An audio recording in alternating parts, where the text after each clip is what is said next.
Kung ayaw mo magpakasal sa akin dahil hindi mo ako kilala, pues wala rin akong balak na magpakasal sa isang tulad mo. Bakit mo pala ako pinipigilang umalis ngayon? Because I don't have a choice, okay? Tingin mo ba gusto kong magpatali sa isang katulad mo? Excuse me? We're quits. We're freaking quits.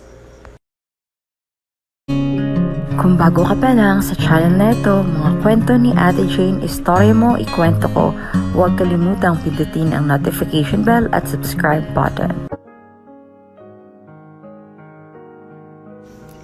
Hindi kailanman matutumbasan ng kahit na anong material na bagay ang respeto, tiwala at pagmamahal mo sa isang tao. Kung seryoso ka sa kanya, bigyan mo siya ng oras. Kung mahal mo talaga siya, ibigay mo lahat ng gusto niya, kahit na masaktan ka pa. Martyr? Ni minsan, hindi niya nakita sa bukabularyo niya yan. Palibhasa kasi wala pang karanasan sa pagmamahal, kaya ganoon na lamang ang pananaw niya sa buhay. Paano mo nga bang maipapakita sa isang tao kung gaano mo siyang kagusto, kung ni minsan ay hindi niya pinakita sa iyong interesado siya sa presensya mo? Nandito ka lang pala! Halos mapatalon si Snow mula sa pagkakasandal sa counter nang makita niyang pumasok si Amber sa shop.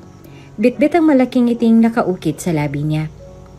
Tulad ng nakagawian niya, may mga bulaklak na naman itong dala. Ikaw pala. Malumanay niyang bati sa dalaga nang magtungo ito sa counter kung nasan siya. Bakit nandito ka? Don't tell me. Huwag kang mag-alala, hindi naman ako manggugulo. Natatawang sambit ng kaibigan niya nang iniwian niya na lang. May ibabalita lang ako sa'yo na alam kong ikakagulat mo. May boyfriend ka na. May boyfriend na ako. Halos matigilan pa sila nang mapagtantong halos nagkasabay pa sila sa pagsasalita.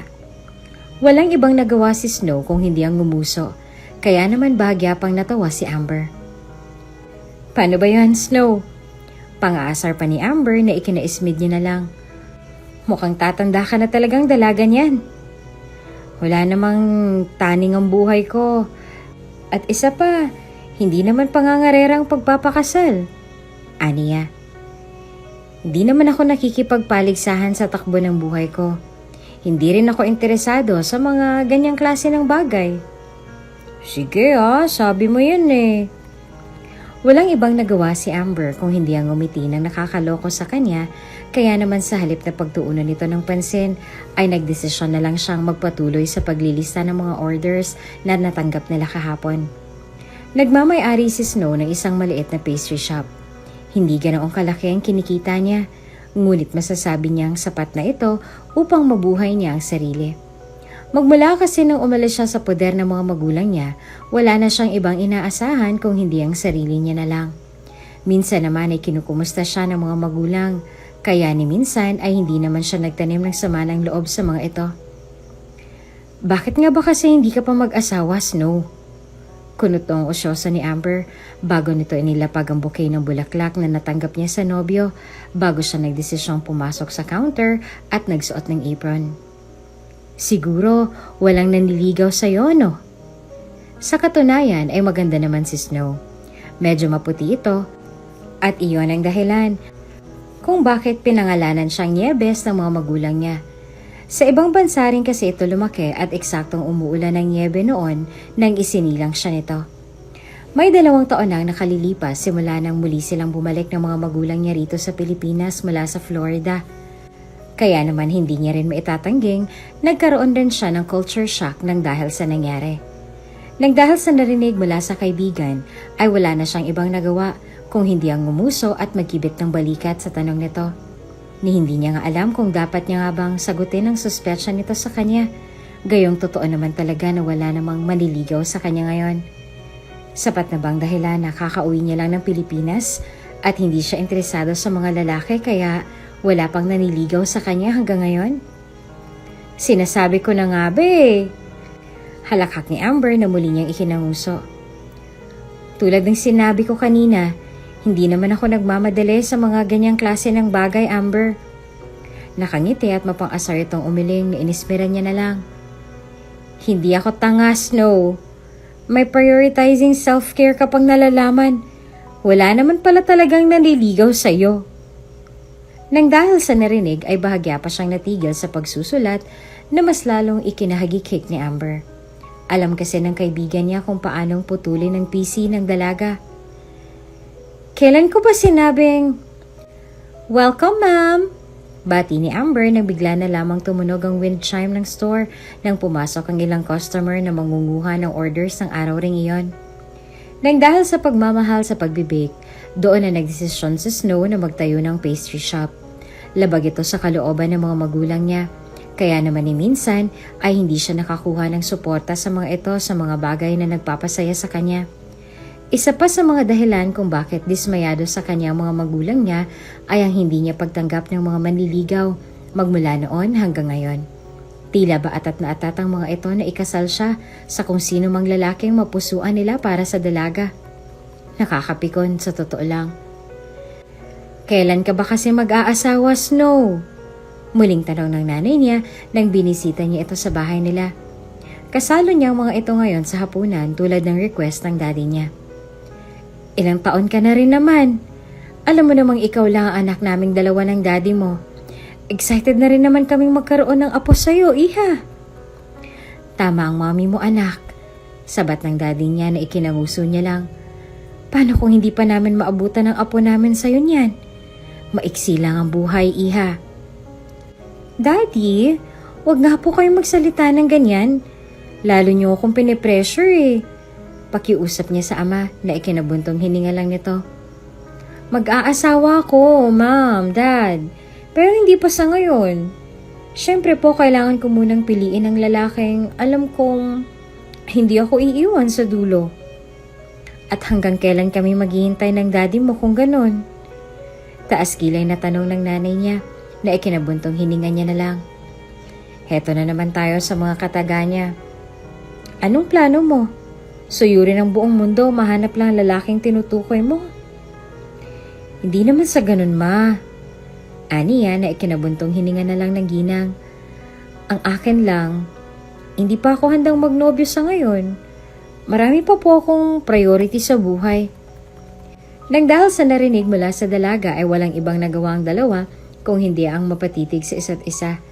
Tila ba iisa lang din ang ideyang pumapasok sa isip nila ngayon nang marinig nila kung anong sinasabi ng dalagang nasa harap nila ngayon. Hindi pa handang magnobyo o walang nanliligaw? What if may ipakilala kami sa'yo, iha? Nangingiti nitong sambit bago umayo sa pagkakaupo na ikinanguso niya. Gwapo siya, don't worry. Dahil alam namin hindi kanya pababayaan kung sakali mang. No thank you. Sagot niya bago niya ibinaba ang mga kubyertos na hawak niya. Hindi po ako interesado sa kung sino man pong lalaki ang tinutukoy ninyo, mama. Sige na, anak. Pamimilit ang daddy niya na lihim niya na lang na inismeran. Para ka namang iba sa kung anong nakasanayan na ng pamilya natin. Tama ang dad mo. Sigunda ng nanay niya, dahilan upang bumagsak ang mga mata niya sa platong nasa harapan niya. Yung mga tiyahin mo sa arranged marriage din nagsimula. Pero hindi ako tulad nila, tita. Kami ng daddy mo. Kung hindi mo na itatanong ay sa ganun din kami nagsimula. Aniya bago humawak sa kamay ng asawa na ikinangiti naman ito. Produkto rin kami ng arranged marriage ng mga lola mo. Alam mo bang mga forced marriage ang kadalasang tumatagal? Hindi ako katulad niyo, mama. Saad nito na ikinatigil niya sa pagsasalita. Anak. No. Aniya bago siya tumayo at yumuko sa mga ito upang magpaalam. Mauuna na po ako sa taas. Pasensya na po pero hindi po talaga ako interesado sa ipapakilala ninyo. Pinanood na lang nilang umakyat sa hagdan ng unika iha nila hanggang sa narinig na nga nila ang pagkalabog ng pintuan nito sa taas. Nang dahil sa ikinilos ng dalawa ay wala silang ibang nagawa kung hindi ang mapanguso na lang. Lumaki nga ba itong suwail o baka naman sadyang hindi makatwiran ang gusto nilang gawin ng anak nila? Anong gagawin natin, Roberto? Tanong ng asawa niya bago siya bumaling sa lalaki na ngayon ay malalim na rin ang iniisip tulad niya. Kapag hindi tayo gumawa ng paraan, Baka tumanda ng dalaga yan. And besides, okay naman yung apo ni Doña Cielo. Huwag kang mag-alala, ako nang bahala sa bagay na yan. Aniya sa ginang na ikinahingan na lang nito ng malalim. Kakausapin ko na lang si Doña Cielo tungkol sa bagay na yan. Nang dahil sa narinig ay walang ibang nagawa ang ginang kung hindi ang malungkot na bumuntong hininga nang dahil sa nangyari. Hindi naman sa nagiging istrikto at mahigpit sila sa kanilang anak.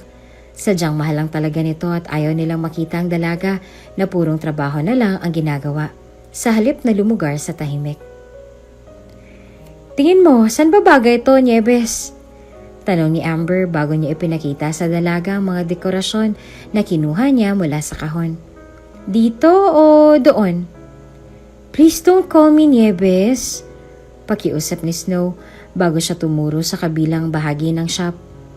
Nang dahil sa naging pakiusap nito ay walang ibang nagawa si Amber kung hindi ang matawa na lang. Maging siya ay hindi na rin maintindihan kung bakit tila ba ayaw ni Snow na tinatawag siyang Nieves. Gayong iyon naman talaga ang pangalan niya. Aba, bagay naman sa'yo ang Nieves ah. Wala akong sinabing hindi, Amber. Bakit nga pala ayaw mong tinatawag kang Nieves? Tanong nito na ikisinamangot niya na lang. Siguro may naging masama kang karanasan sa pangalan mo, no? Iyan bang tinatawag sa'yo ng dati mong boyfriend? Shut up! Aniya bago niya binato ng tisyo ang mukha ng kaibigan na tinawanan na lang nito. Natigil lamang sila sa pag-uusap nang bigla na lamang tumunog ang wind chimes ng store. Agad silang natigil sa ginagawa nang makita nilang pagpasok ng dalawang figura ng tao. Ni minsan ay hindi naisip ni Snow na bibisitahin siya ng mga ito rito. Ngayong ni minsan ay hindi ito naging kumbinsido sa pagpapatayo ng store na kinatatayuan nilang dalawa ngayon. Good morning, tita! Bati ni Amber na ikinangiti ng nanay ni Snow. Oh, ma, pa! Tawag niya sa dalawa bago niya hinubad ang mga gloves na nakabalot sa kamay niya at nagtungo sa direksyon ng dalawa upang humalik sa mga pisngi nito. Bakit nandito kayo? May problema po ba?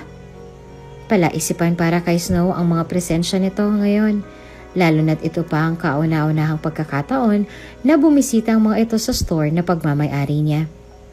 Ni minsan ay hindi niya inisip na darating pa rin pala ang pagkakataong ito. Nabibisita ang mga magulang niya rito, bagay na minsan na rin nilang pinag-awayan noon. Wala naman, may sasabihin lang sana kami. Sagot nito bago ngumiti sa dalaga na ikinakunot naman ang noon nito. Actually, ikaw ang sadya namin ng daddy mo. Ako? Bakit po? Masaba na bang bumisita sa anak namin? Nakangiting tanong ng daddy niya na ikinanguso niya naman. Walang ibang nagawa si Amber sa gilid kung hindi ang magpatuloy sa paglalagay ng mga dekorasyon sa dingding habang nananatili pa rin nakikinig sa batian ng pamilyang naroroon. Aware siya na medyo magulo ang pamilya ni Snow. Ni hindi niya nga alam kung ang mga magulang ba nito ang problema o siya na mismo ang may problema sa kanila. Hindi naman, Dad. Sadyang nagulat lang talaga ako. Aniya bago kunot noong bumaling sa dalawa. Hindi naman po kasi kayo pumupunta rito kung wala kayong kailangan. Actually anak, may pupuntahan talaga kami sa City Hall. Sabat ng nanay niya dahilan upang kunot noo siyang bumaling ng tingin dito. May pupuntahan kami roon at may aasikasuhin na rin. Nagpapaalam po ba kayo kung ganon? No? Sagot nito na mas lalong nagpagulo sa utak niya. Actually kasama ka. Kailangan ka namin ron. Bakit po? Nang dahil sa tanong niya ay walang ibang nagawa ang dalawa kung hindi ang lihim na magkatinginan bago sila magkasabay na lumingon sa dalaga na ngayon ay gulat na rin sa mga inaakto nila sa harapan nito. Sasabihin na lang namin sa'yo kapag naroon na tayo, Snow. Sagot ng daddy niya. Sa ngayon ay kailangan na nating pumunta ron. Mukhang naghihintay na rin si Doña Cielo ron. Sino naman si Doña Cielo? Sasabihin na lang namin kapag naroon na tayo. Sa ngayon, kailangan na nating magmadali, anak. Saad ng nanay niya bago siya nito hinawakan sa braso. Hindi niya mapigilang mapangunot ang noo dahil sa inaakto ng mga magulang niya sa harapan niya. Tila ba may naaamoy na rin siyang kakaiba Kaya naman sa halip na magpadala sa mga hila nito sa kanya, ay wala siyang ibang nagawa kung hindi ang manatili sa pwesto niya. Napansin naman ng nanay niya ang ginawa niya, kaya naman wala itong ibang nagawa kung hindi ang ngumuso. Hindi ko pwedeng iwanan ng store, Mama. Pagdadahilan niya, dahilan upang lumingon si Amber sa direksyon nila. Marami pong orders ngayon at kabi-kabila ang... Huwag ka nang mag-alala sa mga orders, no. Ako nang bahala ron. Saad ni Amber, dahilan upang lumingon sa kanyang kaibigan. Oh no, no need to thank me. Go on. Ako nang bahala rito. I'm not asking you to. Thank you, Amber, iha. Saad ng nanay niya, bago siya nagdesisyong hilahin ng dalaga palabas ng store na yon. Wala sa loob niyang sumama sa mga magulang dahil natitiyak niyang may masamang mangyayari kung sumama man siya sa mga ito. Anong ginagawa natin dito sa City Hall, Mama? Tanong ni Snow nang makarating nga sila sa lugar na tinutukoy ng nanay niya magmula pa kanina. May kikitain lang tayo, iha. Sagot nito sa kanya. Wala namang nagawa si Snow kung hindi ang magkunot ang noo habang hinihila siya nito palabas ng kotse. May kikitain lang tayo ng daddy mo. Dito sa City Hall? Tanong ni Snow na marahan itong tinanguan bago ngumiti sa dalaga. Yes. Hindi ba't parang nakakapagduda naman kung dito kayo magkikita ng kikitain ninyo? Tanong ni Snow. Nang dahil sa tanong nito ay walang ibang nagawang mag-asawa kung hindi ang lihim na mapatitig sa isa't isa. Are you two trying to... No. Why would we? Natatawa nitong sagot sa kanya bago humingi ng tulong sa asawa niya ngayon ay tila ba abala sa pagtawag sa kabilang linya. Nasaan na raw si Doña Shelo? Naroon na raw siya sa loob, pero wala pang apo niya, nasa biyahe pa. Sagot ng daddy niya na ikinakunot ng noo niya. Tingin mo sa loob na lang tayo maghintay? Tumango naman ang mama niya sa tanong nito. Nakakahiya naman kay Doña Shelo kung siya pang paghihintay natin sa loob. Sino po bang Doña Shelo na yan? Kuryoso niyang tanong bago niya naramdaman ang paghila sa kanya ng ginang.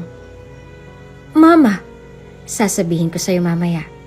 Pangako nito sa kanya habang patuloy sila sa paglalakad papasok sa City Hall. Sa ngayon ay papasok na muna tayo sa loob.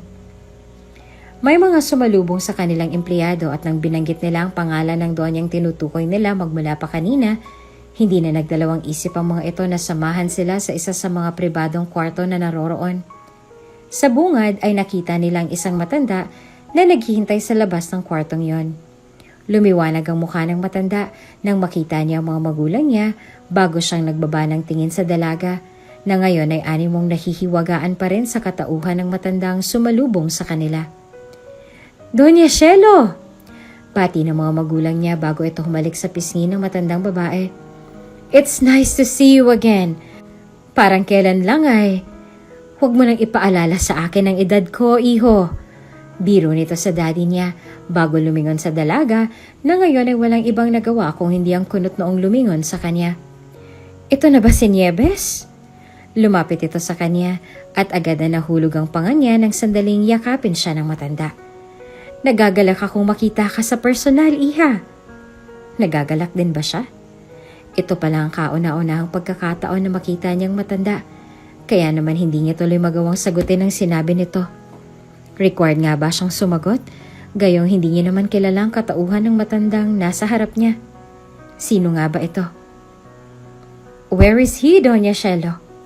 Tanong ng nanay niya bago lumingon sa paligid na animong may hinahanap na figura ng isang tao na inaasahan niyang kasama sa usapan nilang iyon. Kanina pa ba kayo naririto? Hindi po ba kayo nabaghot since mukhang mag-isa lang kayo kanina nang makita namin kayo? No, of course. Natatawa nitong sambit na tinanguan ng mga magulang niya. Actually, very approachable naman ang mga staff nila kaya hindi rin ako gaanong nabagot. Speaking of my grandson, siguro ay nasa biyahe na yun ngayon. May tinapos lang kaya hindi na kami nagsabay. Nang dahil sa mga narinig ay hindi na napigilan ni Snow ang questionin lahat ng ikinikilos ng mga taong nasa paligid niya. Sino bang pinag-uusapan nilang darating at bakit maging siya ay naroon? Hindi na bago sa kanya ang ugali ng mga magulang Kaya naman hindi na rin siya magtataka kung sakali mang aminin sa kanya ng mga ito na may balak nga silang masama para sa dalaga. Ano nga bang gagawin nila sa City Hall kung wala silang balak sa kanya? Oh, nandito na pala si Luhens eh. Nakangiting sa Doña Shelo habang nakatitig sa bulwagan ng City Hall. Kunot noong lumingon si Snow sa pintuan. Tila ba bumagal din ang pagtakbo ng lahat nang magkasalubong ang mata nilang dalawa ng lalaking yon. Matangkad ito at mukhang seryoso. Siya yung tipo ng lalaking iisipin mong arogante base sa paraan ng paglalakad nito. Madilim ang titig nito nang mag-cruise ang mata nilang dalawa, kaya naman hindi na siya magtaka pa kung sakali mang hindi sila magkasundo. Anong meron? Tanong ng lalaki nang makalapit ito sa direksyon nila. Pinagmasdan niya si Snow magmula ulo hanggang paa bago siya nagtiim ng bagang. Hindi naman nakatakas sa mga mata ni Snow ang ginawa nito, kaya naman wala tuloy siyang ibang nagawa kung hindi ang kunot noong lumingon sa lalaki na ngayon ay seryoso nang bumaling ng tingin sa matandang kasama ng mga magulang niya. Siya na po ba yung tinutukoy mo, Lola? Tanong nito habang nakanguso sa kanya. Hindi napigilan ni Snow ang makaramdam ng pagkabastos sa ginawa ng lalaki. Wala ba siyang daliri para duruin siya? Bakit kailangan niyang dumuro sa kanya gamit ang nguso niya? Wala ka bang... Yes, siya nga, iho. Putol sa kanya ni Doña Shelo, dahilan upang umismid si Snow sa hangin. Muling lumingon sa kanyang binata, dahilan upang seryoso siyang mag-angat ng tingin dito. Good morning. Seryoso niyang bati sa dalaga na hindi naman ito sinagot. Let's go. Aniya bago niya hinablot ang dalaga na ikinalaki ng mga mata niya sa gulat. Teka, ano? Sandali lang, iho. Pigil sa kanya ng matandang babae. Dahilan upang nakaawang ang labi at kunot noong pinagmasdan ni Snow ang kamay nitong nakahawak sa braso niya. Mukhang nagmamadali ka. Sinabi ko na sa'yo, Lola. Wala sa schedule kong tungkol sa bagay na to. Diin niya sa matanda na lihim nitong ikinanguso. Marami akong business meeting na kailangan tapusin ngayong araw. Tipid niyang dagdag bago muling hinila ang dalaga patungo sa silid kung saan sana sila papasok. Nakasunod sa kanilang mga magulang at lola ng lalaking nasa gilid niya. Tila ba tuwang-tuwa naman ang mga ito nang makita nila ang dalawa na ngayon ay hawak-hawak na nagpapatiuna sa paglalakad. Sa kabilang banda, kuryoso at matinding takot mula sa balak ng mga magulang niya ang nararamdaman naman ngayon ni Snow. Hindi niya kasi sukat akalain na mangyayari ang bagay na to. Palaisipan naman sa kanya kung ano at kung sino ang lalaking nasa gilid niya. Gwapo siya, oo. Pero bakit? Anong meron sa kanya? At bakit siya hinahatak nito patungo sa silid na yon? Sandali nga lang! Reklamong singhal ni Snow bago siya sapilitang kinuha ang braso niya sa lalaki na binitawan nito. Huminto ito sa paglalakad at kunot noong pinagmasdan si Luhens na ngayon ay walang ibang nagawa kung hindi ang seryosong lumingon sa kanya. Ano bang nangyayari at sino ka ba? Ikaw ang pakakasalan ko. Hindi ba nabanggit sa'yo ni Lola ang tungkol sa bagay na to? Kunot noong tanong ng binata na ikinataas ng kilay ni Snow. I can't believe na ako pang nagpapaliwanag sa'yo nito instead of her. Natatawa, ngunit may bahid ng sarkastiko nitong saad na ikinataas ng kilay niya. Ano? What the fuck are you talking about? Anong ikakasal sa'yo? Natatawa niyang singhal bago na mewang sa harap ng binata. Nababaliw ka na ba? Anong pakakasalan ang sinasabi mo? Hindi nga kita kilala. That's why nandito ang guardian ko. At nandito ang parents mo para ipaliwanag sa iyo ang tungkol sa napagkasunduan nila. Sagot nito sa kanya na para bang iyon ang sagot sa lahat ng katanungang pumapasok sa isip niya ngayon. Come on, miss. Wala na akong panahon para magpaliwanag para sa iyo. Hindi lang ikaw ang priority ko. Marami pa akong meeting na dadaluhan ngayon. Wait lang ha. Natatawa niyang sambit na inismera ng lalaking nasa harapan niya. Hindi ko kayo maintindihan. Ang sabi ng mga magulang ko, may pupuntahan kami. Aba, wala naman silang nabanggit sa akin na ikakasal ako ng labag sa kalooban ko. Do you think ginusto ko rin tong setup na to? Natatawa nitong singhal sa dalaga dahil aminin niya man o sa hindi, napipiko na siya sa mga tanong na ibinabato nito sa kanya. Mga tanong na hindi niya kayang sagutin ngayon. Bakit ako magpapakasal sa'yo? Hindi nga kita kilala. Reklamong singhal ni Snow na tila ba tuluyang binaliwala ang singhal sa kanya ng binata. Iha, may problema ba? Tanong ni Doña Shelo nang makita niyang tila ba nagtatalo ang dalawa mula sa kinatatayuan nito. Iha! Sa halip na sumagot sa tawag ng matanda ay wala na siyang ibang nagawa kung hindi ang mas lalo lamang nataliman ng titig sa lalaki na ngayon ay tila ba kunot noong nagmamasid sa reaksyon niya.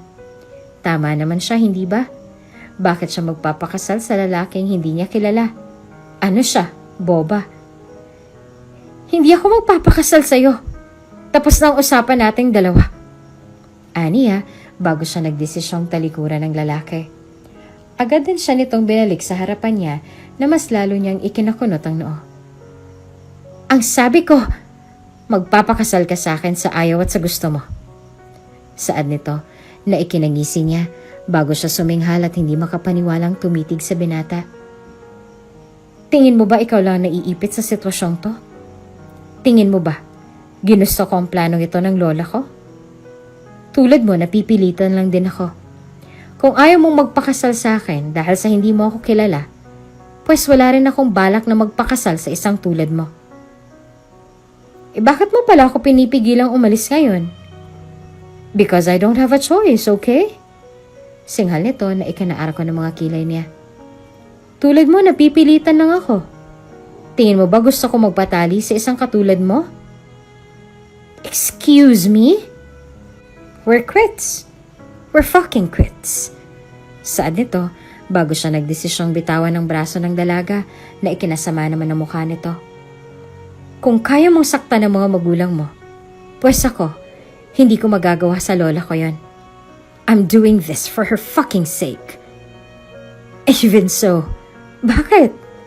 Nagtatago ka ba sa saya niya at hindi ka makagawa ng sarili mong desisyon para umatras?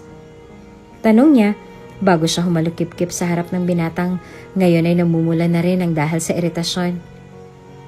Ano namang kinalaman ko if you're doing it just for the sake of your grandma? You're doing this because you want to sacrifice yourself. Yes, naiintindihan kita sa sakripisyong ginagawa mo. Pero, wag mo naman akong idamay. Dagdag pa niya. Bahagya siyang umuwi nang may maaalala. Para kang miyembro ng kulto sa ginagawa mo. Bubulong-bulong niya pang dagdag. Anak, tawag ng mga magulang niya sa malayo. May problema ba? Sa halip na sumagot sa mga ito ay wala nang ibang nagawa si Snow kung hindi ang bumuntong hininga. Maging si Luhens ay napailing na lang sa nangyari bago siya nagdesisyong muling lumapit sa dalaga na ikinakunot muli ng noon nito. Look, my grandmother is dying, miss. Aniya, dahilan upang kunot noo siyang lumingon sa matanda na kasama ng mga magulang niya. Tumatawa ito at halata naman sa mukha ng matanda na wala itong sakit na iniinda. Mukha namang healthy si Doña Shelo. Kaya naman hindi niya matukoy kung sinasabi nga lang ba ito ng lalaking nasa harap niya para mapapayag siya nito sa gusto niyang mangyari. I'm doing this just to make her complacent. Aniya sa marahang boses na lihim na ikinanguso ng dalaga. Just give me some time to fix everything. Kung ayaw mong matali sa kasal na to, then gagawa ko ng paraan. Basta't bibigyan mo lang ako ng pagkakataon. For now, makiayon ka na lang sa mga plano ko. Walang mawawala sa'yo. Buhay kong mawawala sa akin kapag pumayag ako sa gusto mong mangyari, mister. Masisira lang ang buhay ko kapag nagpakasal ako sa'yo. Hindi mangyayari yon kung susunod ka sa mga plano ko. Sagot nito nangingisi-ngisi niyang ikinaiwas ang tingin. Just fucking lend me some time to fix this. Walang ibang nagawa si Snow kung hindi ang bumuntong hininga bago tumango sa binata na ikinahinga naman nito ng malalim. May magagawa pa ba siya gayong naririto na rin naman sila? Sige, bibigyan kita ng 1 buwan. 1 month is not enough. 3 months then. It's not enough. Umangat ang kilay niya nang dahil sa ginagawa nitong pagtawad sa kanya. 6 months? Still not enough. 9 months. I need 2 fucking years. Saan nito na animong napipikon sa mga suwestyon niya? Is he dumb? Anong 2 taon ang sinasabi niya? What? Natatawa niyang tanong upang itago ang gulat sa mga mata niya. Anong tingin mo sa akin? Walang sariling buhay? May buhay ako. Yeah, tango nito. Ba't alam kong wala kang nobyo, right? Ano naman ngayon kung wala? You can go on with your life habang nananatili kang kasal sa akin. Walang mawawala sa'yo. Kung gusto mo, babayaran pa kita. Just name your price. Busit nito. Please? Tanong pa nito. Bago siya lumingon sa wristwatch na suot niya. Wala na akong oras para sa argumentong to. Marami akong kailangang isettle down. Okay, fine. What? Ang sabi ko, fine. Ulit niya sa sagot na alam niyang pagsisisihan niya rin bandang huli. But I will set the rules. Sa halip na makipagtalo sa dalaga na tila ba walang planong magpatalo sa kanya, wala na siyang ibang nagawa pa kung hindi ang marahang tumango rito bago sila nagdesisyong pumasok sa loob. Ang kasal na iniisip ni Snow ay hindi rin nasunod. Ang buong akala niya ay sapilitan pa siyang ipapahalik sa binata ng mga magulang niya. Mabuti na lang at wala itong ibang pinagawa sa kanya kung hindi ang pumirma lang sa mga papeles na naroroon sa harap mismo ng hukom na naging saksi sa kasal nilang dalawa. Anong nangyari kanina? Tanong ng nanay niya nang makalabas sila ng City Hall at nang matapos na rin ang kasal na nagsilbing bangungot para sa kanya. Nag-away ba kayo kanina? Ano ba sa tingin yung dapat maging reaksyon namin? Matuwa dahil biglaan ang kasal naming dalawa, Mama? Tanong niya sa ginang na ikinatahimik naman ito. Mama, hindi namin alam na ikakasal kami sa isa't isa.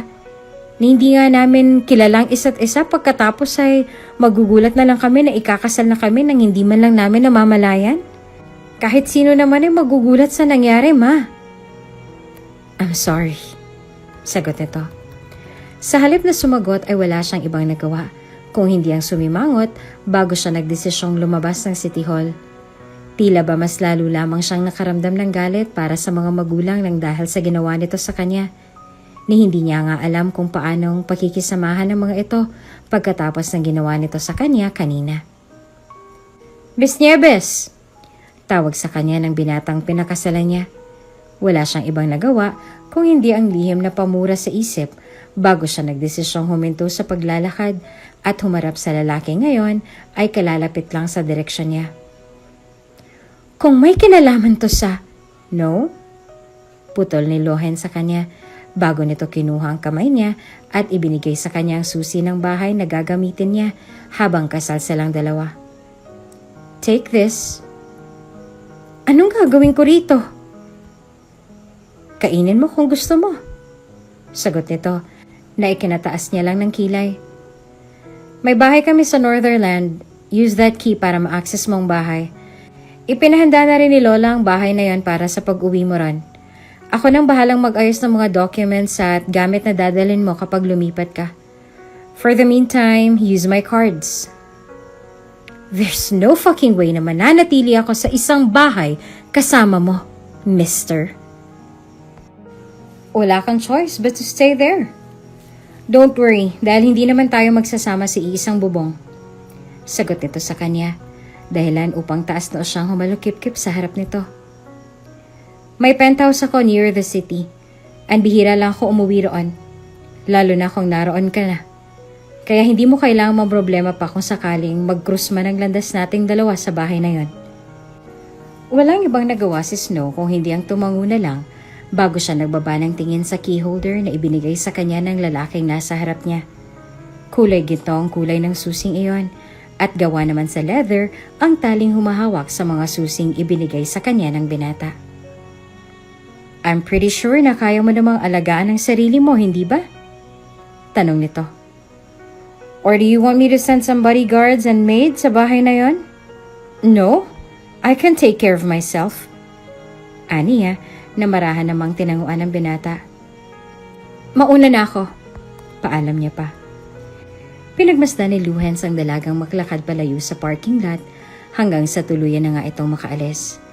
Nang makabalik siya sa loob ng City Hall, ay doon niya lang nakita ang lola niya at ang mga magulang ni Snow na ngayon ay nagkakwentuhan na animong walang nangyaring kasal sa pagitan nila kanina. Nasaan si Snow, iho? Tanong ng nanay ng dalaga. Umalis na po. What? Gulat itong tanong bago napatayo sa kinauupuan niya. Paano umalis? Hindi ba't magkasabay dapat kayong aalis? Sabat naman ng lola niya na ikinahinga niya ng malalim. Bagong kasal kayo, iho. Dapat hindi mo iniiwan ang asawa mo sa unang araw ng kasal ninyo. Baka mamaya niyan ay makahanap agad yan ng bagong ipapalit sa'yo. May kailangan pa kasi akong daluhang meeting ngayon, lola. Sagot nito sa matanda na marahan naman itong ikinatango. Mauuna na po ako. Aniya, bago nagpaalam sa mga iyon at tuluyan na nga nagmaneho patungo sa trabaho niya. Gabi na rin ang makarating si Snow sa bahay, mansyon, o hotel niya nga bang matatawag ang bahay na tinutukoy ni Luhens kanina.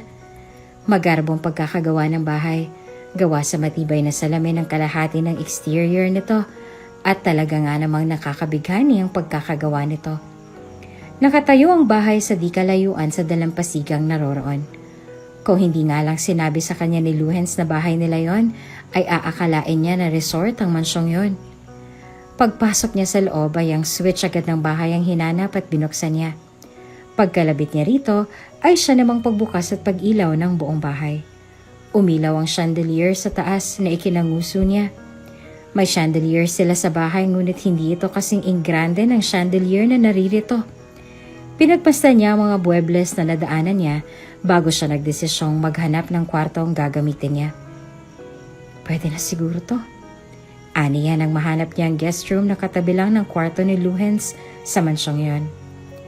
Nang matapos niyang ayusin ang mga gamit niya sa walk-in closet na naroon, tsaka lamang siya nagdesisyong libutin ang kabuuan ng bahay. Hindi niya rin inaasahan ang mga paa niyang dadalhin siya nito sa kwarto ng binatang pinakasalan niya. Wala naman sigurong masama kung sisilip siya sa kwarto nito, hindi ba? May mga picture frame na naroroon.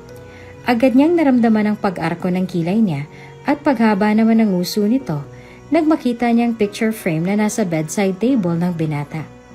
Hindi na siya nagdalawang isip pa na kuhain ito at pagmasdan ang litrato ni Luhens roon.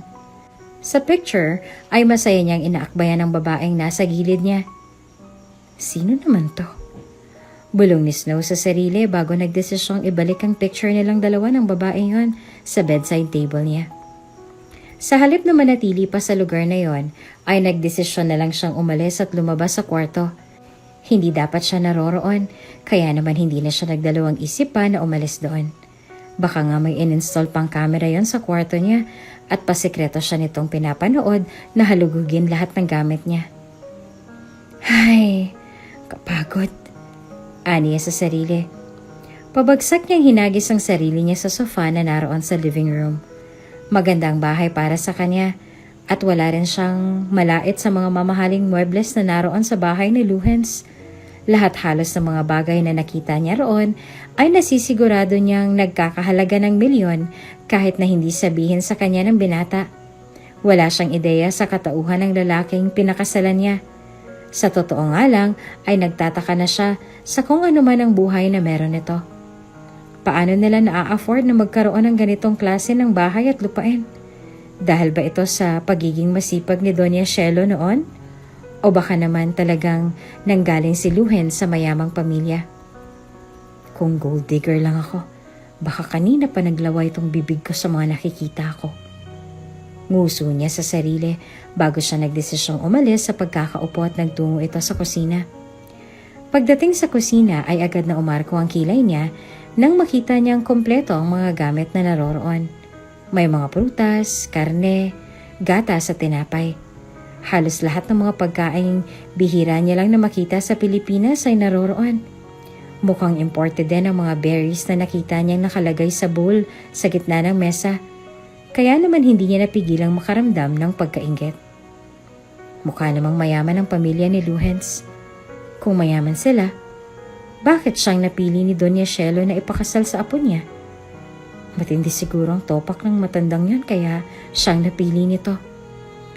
Muli siyang nagtungo sa kwarto ni Luhens at muling pumasok sa loob upang magmasid sa mga kagamitang naroroon.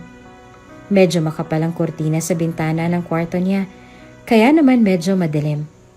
Kulay maroon ang carpet sa sahig niya at talaga nga namang nakakaagaw pansin ang malalaking ilaw na ginagamit niya sa kwarto.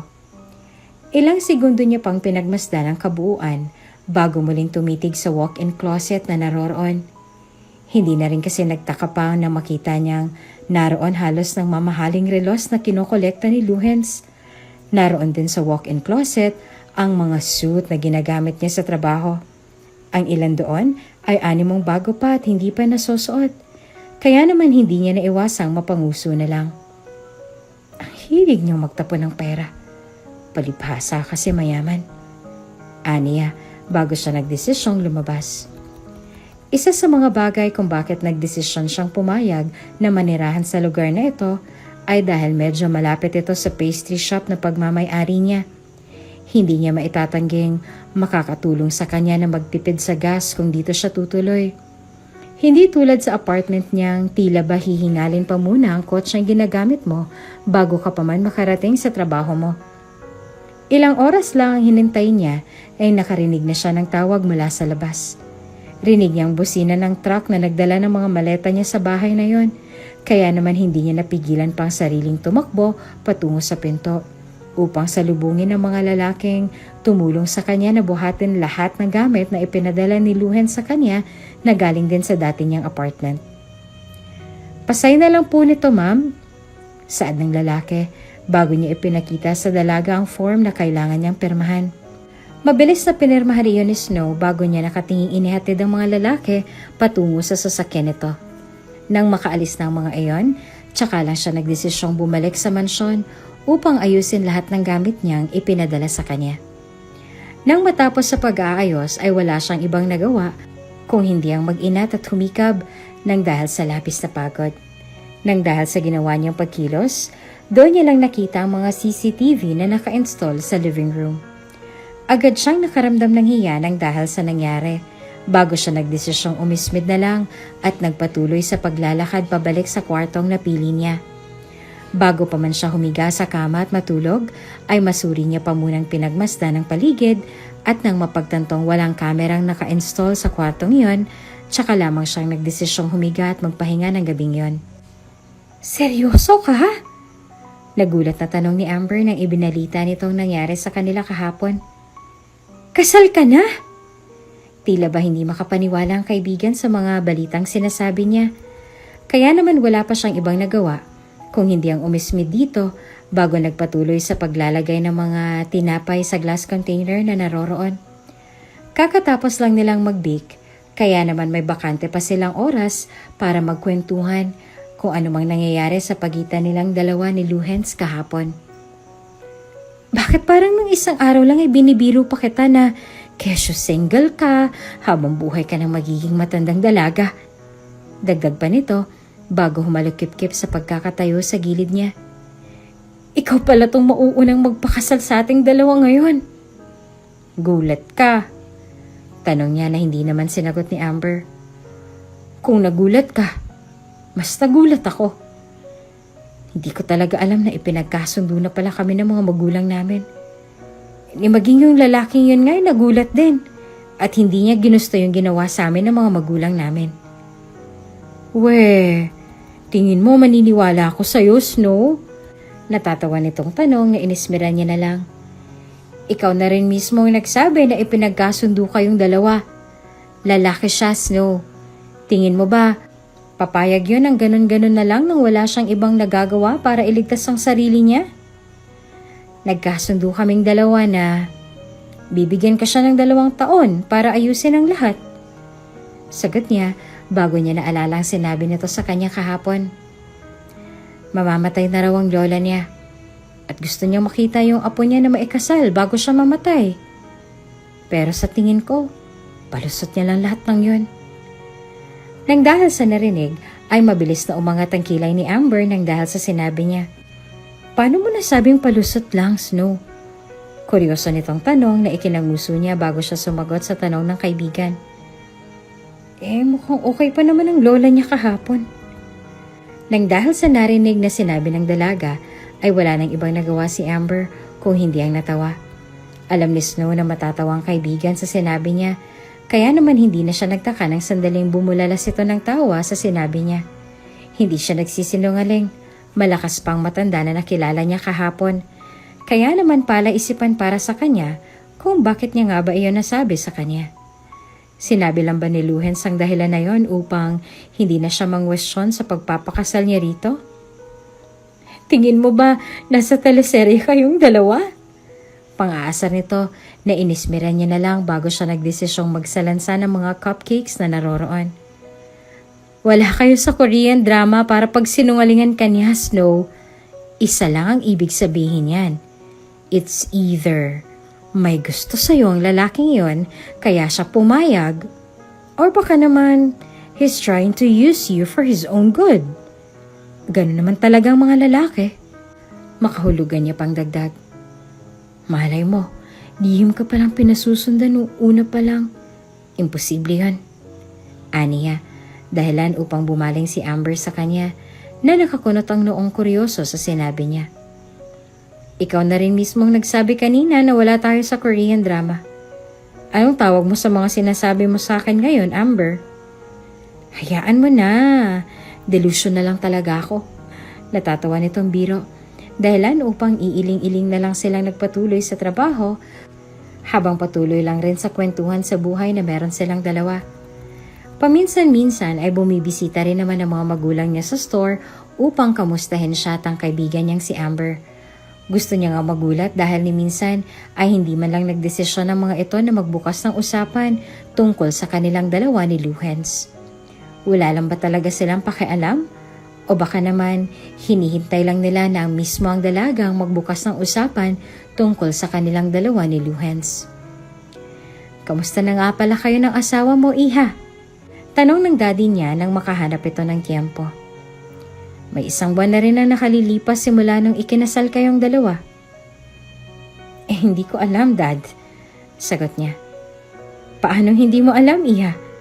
Tanong ng nanay niya nang marinig ang sinabi ng anak. I mean, mag-asawa kayong dalawa, imposibleng hindi kayo magkita sa... May iba siyang bahay na inuuwian, Ma. At nagkasundo kaming dalawa na hindi kami makikialam sa buhay ng isa't isa. To be honest, simula nung ikinasal kaming dalawa, hindi ko na siya muling nakita pa. Sagot pa niya, dahilan upang magkatinginan pa ang dalawa. Iyon na ang una't huli kong pagkikita sa kanya. Mabuti na lamang at hindi na nagdesisyon pang dalawa na questionin siya dahil natitiyak niya sa sarili niyang wala na siyang maisasagot kung sakali mang magtanong pa ang mga ito. Sa kabilang banda naman, pagkatapos malaman ng dalawa ang tungkol sa kalagayan ng anak nila at ng asawa nito, hindi na sila nagdalawang isip pa na magsumbong sa Donya. What? Usal ni Luhens nang sadyain pa siya ng lola niya sa opisina nito. What are you talking about? Si Nieves bang nagsabi sa iyo niyan, Lola? Nagsumbong ba siya? It doesn't matter kung nagsumbong siya o hindi, iho. Ang pakiusap ko ang sundin mo. Saad nito na ikinisimangot niya na lang. Umuwi ka sa bahay ninyong dalawa. Hindi magandang tingnan na iniiwan mo ng mag-isang asawa mo roon. Pinapanood ko siya sa CCTV, Lola. Kahit na. Kapag ba nilooban siya ron, may magagawa ka ba dyan sa kinauupuan mo? Maliligtas ba niyang kamerang yan ang buhay ng asawa mo, Luhens? Tanong nito na lihim niyang inismaran. Simula ngayong araw na to, dun ka na matutulog. Kukuhanin ko rin ang susi sa penthouse mo para masigurado kong hindi mo na kailangang kuhanin ng susi ko, Lola. Pati ba naman dito hahawakan niyo ako sa liig? Nakikiusap lang ako sa'yo pero ayaw mong sumunod. Hindi ako sumusunod kasi mukhang hindi naman natama itong ginagawa niyo ng mga magulang niya. Sagot ni Luhen sa kanya na ikinatikom ng bibig nito. Lola, nakausap ko siya. Maging siya hindi niya alam na ikakasal siya sa akin. Mukha kong tanga roon na nangangapa. Sa halip na sumagot ay walang ibang nagawa si Doña Shelo kung hindi ang tumitig sa kaisa-isa niyang apo. Hindi katulad kanina, seryoso na ito ngayon at animong nawala sa hulog nang dahil sa mga sinabi niya. Ngunit wala na rin namang nagawang binata kung hindi ang sumunod sa mga gusto nito. Paglabas niya ng kusina ay nakasulubong niya si Melissa. Nakangiti siya nitong sinalubong na hindi niya naman ginantihan ng ngiti. Sinadya ko talagang magpaiwan para magsabay tayo sa pag-uwi. Mahinhin itong sambit, dahilan upang kunot noo siyang lumingon dito. Nasa pagawaan pang sasakyan ko hanggang ngayon. Wala akong dalang kotse, Melissa, hindi kita maihahatid. Di magpabook na lang tayo. Saad nito, bago siya nito hinawakan sa kamay na ikinanguso niya na lang bago nag-iwas ng tingin sa mga haplos nito sa kanya. Sasabay na lang ako sa'yo na. Hindi pwede dahil uuwi ako sa asawa ko ngayon. Sagot nito sa kanya bago inalis ang mga kamay niya sa braso nito. Pasensya ka na. Magbuka na lang at nang makauwi ka na. Dagdag pa niya bago niya tuluyang iniwan ang dalaga doon na animong natigilan pa sa ginawa niyang pagkilos. Kung hindi lang dahil sa ginawang pangangaliwa ni Melissa sa kanya ay hindi siya papayag na magpakasal sa babaeng yon. Wala lang talaga siyang pagpipilian. Hindi niya rin maintindihan kung bakit ganito naman ang inaakto ni Melissa sa kanya, gayang siya naman ang gumawa ng paraan para lang masira ang relasyon nilang dalawa dati. Iniwan na naman ba siya ng lalaking ipinalit nito sa kanya? Sa kabilang banda, nakangiti namang tinahak ni Sto ang daan patungo sa banyo, dala ang tuwalya na gagamitin niya sa pagligo. Halos 2 buwan niya nang pananatili sa lugar na to. Ngayon niya lang magagamit ang bathtub na naroroon sa banyo niya. Madalas kasi ay puro shower lang ang ginagamit niya dahil na rin siguro sa pagmamadali sa pagpasok sa trabaho. Tapos na siyang mag-ayos ng mukha nang makaranig siya ng kalansingan mula sa baba. Siya lang ang tao sa bahay na to. Kaya naman napaka-imposibleng may bumisita sa kanya ng ganoong oras nang walang pahintulot niya. Imposible rin na dumaan si Luhens rito. Kaya naman doon na siya nakaramdam ng panghihilakbot. Posible kaya na may akyat bahay na nakapasok sa mansyong yon? Mahigpit ang hawak niya sa tuwalyang nakabalot sa katawan niya. Nang dahil sa pagmamadaling mahuli ang akyat bahay na yon, ay hindi niya na nagawa pang magbihis nang dumiretso siya sa baba. Sa kusina niya narinig ang kalansingan ng mga plato, kaya naman agad na siyang dumiretso roon. Sa bungad ng pintuan ay may nakita siyang walis roon. Hindi na siya nagdalawang isipan na hablutin ito bago siya nagdesisyong pumasok sa loob at hampasin ng walis tambo ang lalaking naroroon sa lagayan ng mga plato. Nakasuot ito ng itim na jacket, kaya naman natitiyak niyang akyat bahay ito.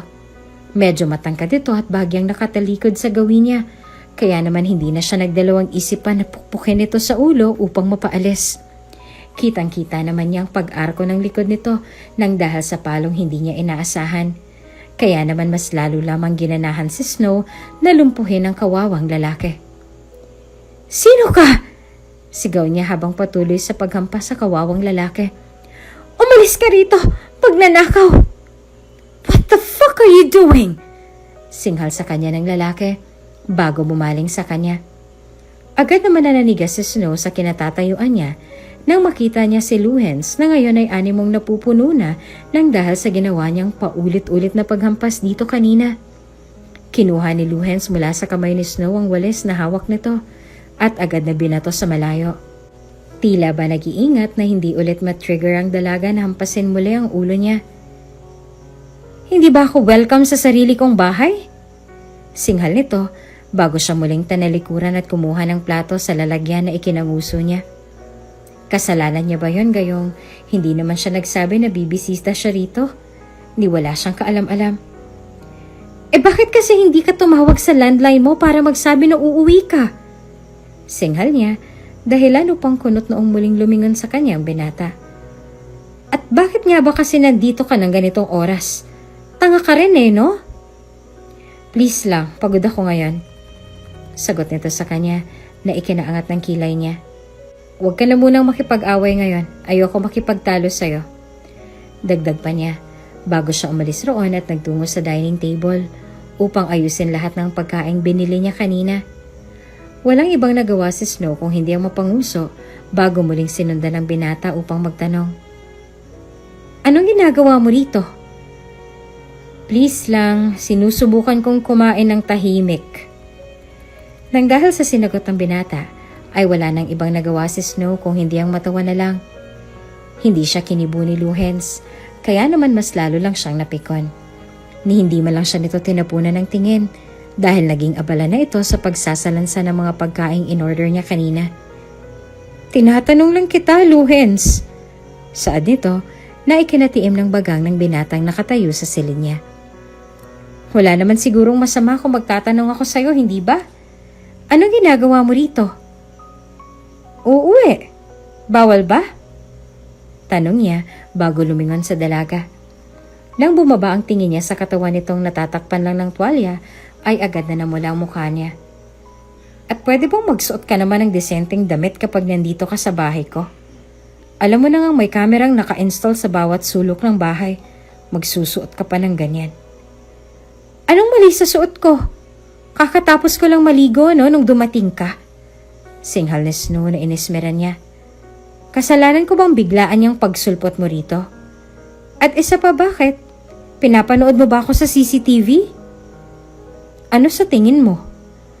Kunot noon itong tanong na hindi niya na sinagot. Arte nito? Dagdag pa ni Snow bago siya umismid at nagdesisyong magtungo sa sink upang kumuha ng tubig. Kumain ka na ba? Tanong ni Luhens nang mapansin niyang wala pang mga plato roon sa sink. Kung hindi ka pa kumakain, sabayan mo na ako rito. May binili akong ulam. Anong binili mo? Kare-kare. No, thank you. Sagot ni Snow sa kanya bago siya nagdesisyong magtungo sa dining table kung saan kumakain ng hapunan si Luhens. If you want me dead, pakainin mo ako ng ganyan. You're allergic to it. Exactly. Umupo si Snow sa upuang kasalungat ng inuupuan niya bago siya nagdesisyong uminom ng tubig habang nakatingin sa binata. Nakaramdam naman ng pagkaasiwa si Luhens dahil sa suot ng dalaga at sa paraan ng pagtingin nito sa kanya. Stop staring at me! Why are you so conscious? Natatawa nitong biro na inismiran niya na lang. Why all of a sudden umuwi ka rito? Siguro, gusto ng lola ko na umuwi ako rito kasama mo. Nag-aalala siya sa kapakanan mo. Aniya bago siya nag-iwas ng tingin sa dalaga nang makita niyang lumalim ang tingin nito sa kanya. Lola ko nag-aalala at hindi ako. Hindi na siya kumibo. Kaya naman wala nang ibang nagawa si Luhens kung hindi ang kumain at tuluyan na ngang baliwalaay ng presensya ng dalaga sa harap niya. Nang matapos maghapunan, ay nagdesisyon na rin si Luhens na pumanhik sa kwarto niya. At ganoon din naman si Snow na tila ba doon lang natauhan sa suot at kapirasong tela na nakatapis sa katawan niya. Medyo tuyo na rin ang buhok niya, kaya naman hindi niya na naiwasang makaramdam ng hiya sa binata. Nagpatuloy lang na ganoon nilang routine sa bahay na yon sa mga araw at linggong lumipas. Doon na rin nagdesisyon si Luhens na tumuloy dahil gaya nga ng banta sa kanya ni Doña Shelo, kinuha nito ang susi ng penthouse niya sa kanya, kaya naman maging siya ay hindi na makapasok sa penthouse na binili niya. Ayaw niya namang matulog sa kotse niya, kaya naman kahit nagustuhin niya namang makalayo sa dalaga, ay wala na rin siyang nagawa kung hindi ang makisama rito. Magulo pa ang buhok ni Snow nang bumaba siya upang magtungo sa kusina. Malayo pa lang ay naaamoy niya ng amoy ng bawang mula sa niluluto ni Luhens. Kaya naman hindi niya naiwasang makaramdam ng gutom nang magpakita siya rito mula sa kusina. Ano yan? Bungad niya dahilan upang lumingon siya rito. Umupo siya sa upuan habang pinagmamasdan ng mga nilulutong ulam ni Luhens para sa pandalawahang tao. Imposible namang mayayain si Luhens rito, hindi ba? Breakfast! Sagot nito sa kanya bago inihain ang niluto niya sa mangkok at inilagay sa bakanting space na naroon sa mesa nila. Ako nang nagluto, nakakahiya naman sa'yo. Sandali pang nagtagal ang tingin ni Snow sa niluto niya bago siyang ngumuso ng mapagtantong nakatingin si Luhens sa reaksyon niya. Marunong ka palang magluto. Good job then. Of course. Nang dahil sa sinabi nito, ay wala na siyang ibang nagawa kung hindi ang ngumuso, lalo na nang magdesisyon si Luhens na umupo sa upuang kaharap niya. Ikaw ba? Tanong ng binata sa kanya bago ito lumingon sa kanya. Marunong ka rin ba? Cakes lang ang kaya kong lutuin.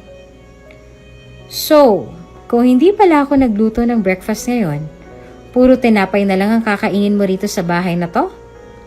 Tanong nito na muli niyang ikinanguso.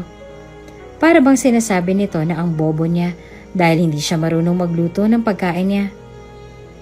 Paano ka tumagal ng 2 buwan sa bahay na to kung puro tinapay lang ang laman ng sikmura mo? Hindi naman palagi, kaya wag mo akong sermonan dyan. Aniya, bago siya sumandal sa kinauupuan. Minsan naman nagluluto ako ng fried egg. O kaya naman nag-order na lang ako ng pagkain sa app para less hassle. Ang sabihin mo, tamad ka lang. Saad nito na ikinakunot ng noon niya sa pagkapahiya. Hindi na rin ako magtataka kung bakit walang nagkakagusto sa'yo. Anong wala? Kasal na nga ako, oh. Sagot niya bago niya naramdaman ang pag-init ng mukha niya nang dahil sa sinabi nito. Papakain mo ba ako ng niluto mo o sermon lang ang ipapakain mo sa akin? Kainin mo kung anong gusto mo. And besides, yes, we're married. But I don't like you as my wife. Aniya na ikinasimangot niya. Hindi ako mabubuhay kung ikaw ang asawa ko. Puro ka tinapay. Niwala ngang laman yung brain cells mo kung hindi puro mga tinapay. Pardon me? Sa halip na sumagot, ay nagdesisyon na lang si Luhens na hindi kumibo. Mukhang nawala na rin sa mudang dalaga, kaya naman wala na siyang ibang nagawa kung hindi ang itago ang ngiting kanina pa sumusugat sa mga labi niya nang dahil sa pagkapiko ng dalaga sa mga pang-aasar niya rito. Kung alam niya lang na pikunin ito, di sana ay hindi na siya nagstay pa sa penthouse niya. Bagkos ay dito na lang sana siya nagstay. Kamusta ang lasa? Tanong ni Luhens nang makita niyang tinikman na ni Snow ang huli niyang niluto. Okay naman, medyo maalat lang. Sagot nito. Nang dahil sa sinagot nito sa kanya ay tila ba nag-init ang mukha niya. Mukha pang dismayado si Snow nang sumagot ito sa kanya, kaya naman mas lalo lamang nag-init ang mukha niya sa pagkapahiya. Kanina lang ay nagmamalaki pa siya na marunong siyang magluto. Pagkatapos ay sasabihin lang ng asawa niya na medyo maalat ang niluto niya para rito. That's impossible. Saad niya bago siya dumampot ng kutsara tumikim sa niluto niya. Kumunot ang noon niya nang mapagtantong wala namang mali sa niluto niya. Tama lang naman ang lasa ah. Lumingon siya kay Snow na ngayon ay walang ibang nagawa kung hindi ang ngumuso. Ang sabihin mo na sanay ka kasi sa tinapay. Wala kang ibang inaatupag kung hindi ang mga tinapay. Wala kang ibang nalalasahan kundi ang mga tinapay. Bakit ba palagi mo nalang pinapasok ang tungkol sa business ko? Singhal nito sa kanya na sa halip na sagutin ay tinawanan niya na lang. Ito pa lang ang kauna-unahang pagkakataon na nakita niya itong tumawa kaya naman maging siya ay wala na ring ibang nagawa kung hindi ang umiling at matawa na rin. Simple lang ang asaran nila sa isa't isa, ngunit hindi niya maitatangging hindi naman ito ganoon kabigat. Hindi naman umaabot sa nagsigawan sila, lalo na kung nagkakapikunan silang dalawa sa mga biro nila sa isa't isa, kaya naman okay lang. Nagpatuloy lang ang ganitong samahan nila, hanggang sa hindi na namalaya ni Snow, nawala na siya sa sariling napapangiti, lalo na sa tuwing maaalala niya kung ano na naman ang mga naging asaran nila kaninang umaga, bago pa man sila maghiwalay ng landas upang makapasok sa trabaho. Why are you smiling? Tanong ni Amber nang makita niyang kaibigan na ngayon ay animong nakakain ng happy pill nang makita niya itong wala sa sariling umingiti. Siguro nahuhulog ka na dyan sa asawa mo, no? Nang dahil sa sinabi na iyon, ay doon lang tila ba natauhan ng kaibigan niya. Mabilis siyang sumeryosong mukha sa pagkakangiti kanina at kunot noong lumingon kay Amber na ngayon ay natatawang umiiling sa kanya. We're just friends, Amber. Friends mo mukha mo. Saad nito na ikinanguso niya na lang. Walang friends ang makakapagpapangiti sa'yo ng ganyan. At isa pa, walang maniniwala sa'yo na friend lang talagang turing mo sa kanya. Kilalang kilala kita, Nieves. Halata na rin sa mukha mo na nahuhulog ka na sa lalaking yun kahit na hindi mo pa sabihin sa akin. Dagdag pa niya. Tumahimik ka nga. Baka may makarinig sa'yo rito. Reklamong singhal sa kanya na natatawa niyang inismeran. Mas kinakailan talaga yung bibig mo. Pahama ka pa naman din. Bakit? Why are you denying it, Snowy? Natatawa nitong sambit na muli niyang inismeran. Nandito ba siya? Don't worry dahil safe na safe ka rito. Safe na safe yung mga sekreto mo sa akin. Natatawa niya pang sambit.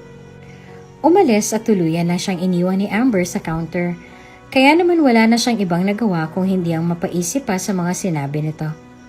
May gusto nga ba siya kay Luhens? Nahuhulog na nga ba siya sa binata? Gwapo naman ang binata at talaga nga namang ma-appeal. Siguro ay medyo may pagka-cold lang ito at most of the time ay walang pakialam sa nararamdaman ng ibang tao. Pero hindi niya alam. Hindi niya alam kung bakit. Tila ba nagustuhan niya na ito. Dahil nga ba sa palagi lang silang magkasama at siya lang ang kaisa-isang lalaking nakakausap niya kaya ganitong nararamdaman niya? So, nagkaroon ka na nga ba ng feeling sa kanya? Muling tanong ni Amber nang muli siyang bumalik sa counter kung saan nakatulala si Snow. Nieves, I'm asking you.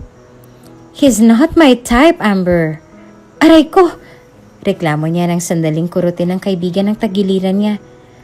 Bakit ka ba nananakit? Hindi mo siya type pero nagpakasal ka sa kanya. Natatawa nitong sambit. Nang dahil sa sinabi ni Amber ay wala siyang ibang nagawa kung hindi ang ngumuso. Sa loob ng 6 na buwan nilang pagsasama ni Luhen sa iisang bubong, ni minsan ay hindi niya man lang natanong kung bakit nga ba pumayag si Luhen sa magpakasal siya sa kanya. Maging ang sarili niya nga ay hindi niya rin alam kung bakit nga ba siya pumayag. Dahil nga ba sa lola niya? Ano namang kinalaman niya kay Doña Shelo? At bakit gano'n na lang kabilis sa kanyang pumayag sa mga gusto nito? Pumayag ako dahil sa pakiusap niya sa akin noong una. Sagot niya na hindi naman bumenta sa kaibigan niya. Pumayag ka dahil gusto mo siya. Don't deny it, Nieves. Alam ko dahil nakikita ko at nararamdaman ko lahat. Natatawa pa nitong sambit na inismeran niya. Pumayag ka dahil gusto mo siya nung una mo pa lang siyang makita. Sa halip na makipagtigasan kay Amber ay wala na siyang ibang nagawa kung hindi ang sumimangot at nagpatuloy na lang sa pag-aayos ng mga order. Naging abala sila ng araw na yon dahil sa tambak ng order ng cupcake, kaya naman nang umuwi siya sa bahay nila ay hindi niya na nagawa pang maghintay kay Luhen sa pagdating nito. Hindi niya nga alam kung paano siyang nakapanik sa kwarto niya at nakatulog. Nagising na lamang siya nang makarinig siya ng magkasunod na katok mula sa labas ng pintuan ng kwarto niya. Tulog ka na ba? Tanong ni Luhens nang ito ang bumungad sa kanya nang pinagbuksan niya ito ng pinto. Pinanood niyang kusutin ng dalaga ang mga mata nito bago pikit-pikit siyang pinagmasdan. Wala siyang ibang nagawa kung hindi ang huminga ng malalim bago nag-iwas ng tingin dito. Pagod lang ako. Sagot nito sa marahang boses. Bakit ka kumakatok? May kailangan ka ba? Wala naman. Sagot nito. May dala akong pagkain sa baba. Hindi naman pwedeng kumain ako ng mag-isa. It looks like hindi ka pa kumakain so umakyat na ako. Marahan siyang tumango sa binata. Sige, bababa na lang ako. Magbibihis lang ako saglit. Aniya sa mahinang boses bago niya tuloy ang pinagsaraduhan ng pinto ang binata. Nanatili lang si Luhen sa labas ng pintuan niya. Hindi niya na napansin ang pag-arko ng labi niya para sa isang ngiti bago siya natawa sa nakita sa mukha ng dalaga kanina. Halata naman sa mukha nito na nakatulog na nga ito. Gulo-gulo ang buhok at animong aso kung maglaway. Shoot! Saad ni Snow bago niya naramdaman ang pagpula ng mukha niya. Mas lalo lamang namula ang mukha niya nang makita niya sa refleksyon ng salaming naroon sa banyo ang dampi ng laway na nasa gilid ng labi niya. Gaano ba siya kapagod sa trabaho at bakit hindi niya malang nagawang i-check ang sarili niya bago pa man niya pinagbuksan ng pintuan si Luhens. Sigurado siya na tuwang-tuwa na yon sa nakita niya sa mukha niya kanina. May bumubulong sa kanya na wag na lang munang magpakita sa binata. Ngunit tila ba mas lalo lamang na naig sa dibdib niya ang puntahan ito. Hindi naman siguro yan pupunta pa sa kwarto niya para lang gisingin siya at pikunin, hindi ba? Nawala ang ngiti sa labi ni Luhens ang sandaling marinig niya ang pagdating ng dalaga sa dining table kung nasaan siya. Hinanap niyang marka sa mukha nito at nang hindi na makita ay wala siyang ibang nagawa kung hindi ang itago ang ngiti sa labi nito. Alam kong nakita mo, Luhens. Saad ito na ikinatikim niya. Hindi mo na kailangan pang pagmaang-maangan dyan. Dagdag niya pa bago padabog na umupo sa harapan ng lalaki. Oo, nakita ko. If you're not comfortable to talk about it, wag na nating pag-usapan pa. Aniya sa dalaga na ikinanguso nito. Let's just eat in peace. Alam kong pagod ka rin sa trabaho. Buti, alam mo. Sagot ni Snow bago sila nagpatuloy sa pagkain. Hindi maitatanggi ni Luhens na unti-unti na nga siyang nagkakaroon ng nararamdaman sa dalaga. Lalo na sa tuwing makikita niya itong napipikon sa mga banat niya. Tila ba mas lalo lamang din nagiging kompleto ang araw niya kapag nasisilayan niya ang mukha nito bago pa man siya pumasok sa trabaho. I think I like her. Saad niya kay Doña Shelo nang binisita niya ito sa bahay ng matanda. Gulat ang rumihistro sa mukha ni Doña Shelo nang marinig niyang sinabi ng apo. Alam niya na medyo cold-hearted nga ang binata kung makipag-usap sa lahat. Ang marinig itong umamin ang nararamdaman para sa dalaga ay talaga nga namang nakakagulat para sa kanya. Kailangan nating mag-celebrate kung ganon. Nagugulat nitong sambit bago nagdesisyong tumayo sa kinauupuan niya. Kailangang malaman nito ng mga magulang ni Nieves. No, sagot ni Luhens. Dahilan upang lumingon sa kanyang matanda at agad na natigil sa pagtawag sa numero ng mga magulang ni Snow. Hayaan mo naman akong kumilos, Lola. Kahit na ngayon lang. Gusto kong ako naman ang kikilos ngayon. Is that so? Tanong nito bago nangingiting lumingon sa binata at marahang tumango sa desisyon nito. Hihintayin kong pangalawa ninyong kasal kung ganon. You fucking like him? Tanong ni Amber sa animong hindi na nagulat na inamin sa kanya ng kaibigan. Like o love? Kasi the last time I asked you, gusto mo na siya. Ang sabi ko, like, Amber. Bakit ba nauuna ka pa sa akin kung magdesisyon? Singhal ni Snow na tinawanan niya na lang. Hindi ko nga alam kung pareho lang kami ng nararamdaman para sa isa't isa. Baka nga mapahiya pa ako kung sakali mang umamin ako sa kanya. Alam mo na, first impression niya sa akin, sakit agad ng ulo. Nababago naman ang pananaw ng isang tao sa pagdaan ng araw, Nieves. Huwag kang masyadong nega dyan. Kaya hindi ka binibless eh. Natatawa nitong sambit bago siya umusog palapit sa kaibigan na animong may kasagutang gustong malaman.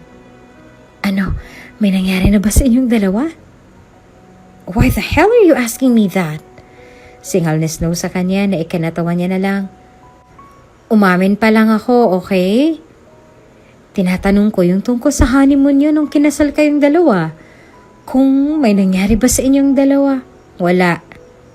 Ni minsan, hindi niya ako ginalaw. And besides, may kasunduan kami nun. Sagot niya bago ngumuso.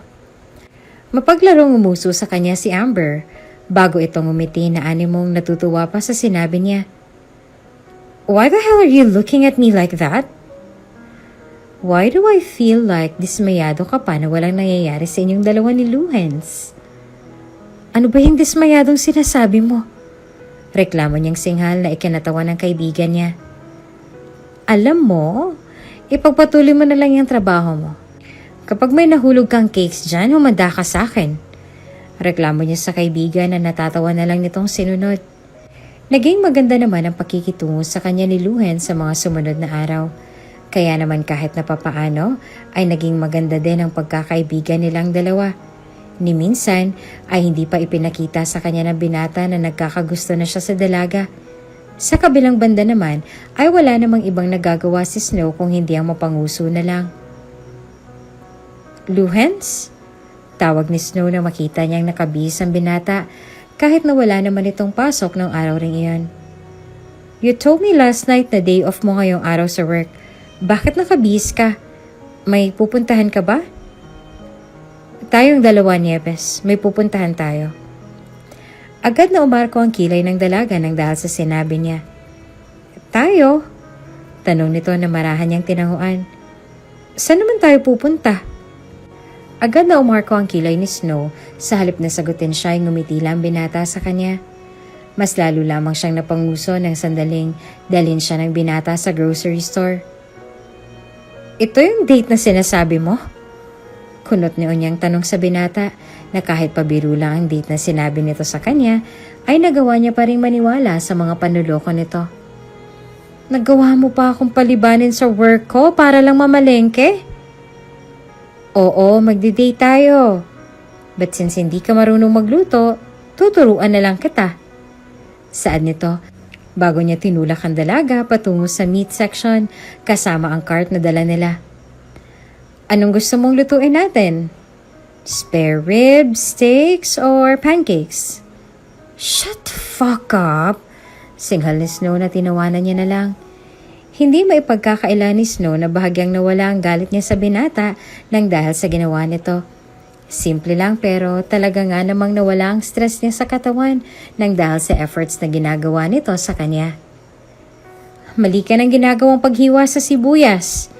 Saad ni Luhens bago siya umalis sa pagkakaupo at pumesto sa likod ng dalaga na ikinatigil nito. Hinawakan niya ang kamay ni Snow at gamit ito. Hiniwa niya ang sibuyas na isasama nila sa ulam na lulutuin nila. Paano ka matututong magluluto ng adobo kung pati sibuyas hindi mo kayang lutuin? Pangaasar pa nito sa kanya. Bahagyang tumatama ang hininga ni Luhen sa leeg niya, kaya naman hindi niya naiwasang makaramdam ng paghihilakbot. Hindi niya alam pero tila ba sa lahat ng lalaking nakilala niya noon sa ibang bansa, kay Luhens niya lang naramdaman ang ganitong klase ng pakiramdam. Tila ba sinisilaban din siya ng buhay nang dahil sa init na nararamdaman niya, lalo na sa pwesto nilang dalawa ngayon. Luhens, I like you. Pag-amin ng binata sa kanya na ikinatigil niya. Ever since we first met, nakuha mo ng atensyon ko, Nieves. Hindi ko alam, maybe because of your personality. Saad niya. This time si Snow naman ngayon ang humarap sa kanya. Walang ibang nagawa si Luhens kung hindi ang ikulong ang dalaga sa pagkakasandal nito sa sink habang mariin niyang pinagmamasdan ang mga mata at labi nito. Mga mata at labing tila ba nakakapang-hipnotismo kung magtatagal ang titig mo rito. Luhens, ano bang sinasabi mo? I said I like you, Nieves. Saad nito, dahilan upang makita niyang mabilis na pagpula ng mukha ng dalaga na lihim niyang ikinangiti. Do you like me? Why are you asking me that now, Luhens? Nagluluto lang naman tayo. Natatawa niya pang sagot sa binata bago ito marahang tinulak sa braso na hindi naman ikinatanggal ng pagkakahawak nito sa sink. Luhens, hindi ako aalis dito nang hindi nakukuha ang sagot mula sa'yo. Nieves, do you like me? Isn't it obvious? Angel nito, dahilan upang unti-unting umukit ang ngiti sa labi ni Luhens. Ngayon, umalis ka na sa harap ko nang makapagluto na tayo. Nagugutom na ako. Yes, ma'am. Natatawang sambit ni Luhens bago siya umalis sa harapan ng dalaga. Mabilis na tumalikod si Snow sa direksyon niya bago namumulang ngumiti at umiling na lang ng dahil sa nangyari. Ni minsan ay hindi niya inaasahan na sa ganito rin pala mauuwi ang lahat. Ang buong akala niya ay magiging masalimuot ang buhay niya sa mga kamay ng estrangherong pinakasalan niya noon. Hindi niya naman akalain na ito pa palang magiging dahilan upang gumanda ang takbo ng buhay niya. Kahit na papaano ay nagpapasalamat pa rin siya sa mga magulang niya dahil kung hindi nila pinakialaman ang mga ito sa desisyon niya, di sana hindi niya nakilala si Luhens na hindi niya maikakailang bubuo rin sa buhay niya hindi kalaunan. Nang dahil sa hindi maipaliwanag na nararamdaman sa binata, hindi kalaunan ay tuluyan na nga itong pinayagan na manligaw sa kanya na ikinatuwa naman ni Luhens. Kailan pa yung nararamdaman mo?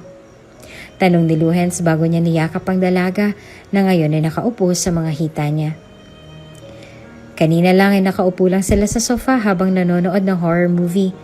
Maging si Snow ay hindi niya rin maintindihan kung paano nga ba siyang napaupo ng binata sa mga binti nito na mas lalo lamang ikinapula ng mukha niya.